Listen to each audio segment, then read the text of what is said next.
పేరు పలకరించకున్నా పరువాలేదనుకుంటేనే ప్రాణం కన్నా నువ్వు ఎక్కువ అంటున్నా పట్టించుకోవెందుకే పువ్వుల్లో దాగున్న పరిమాణాలన్నీ నీ చెంత చేరిస్తేనే పంచభూతాలన్నీ సాక్షులుగా ఉంచేసి మనువాడుకుంటానులే జన్మ జన్మాల బంధానివే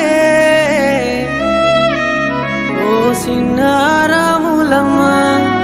నా చీకటి బ్రతుకుల ఎలుగియవే నా ఇంటి దీపాన్ని వెలిగించవే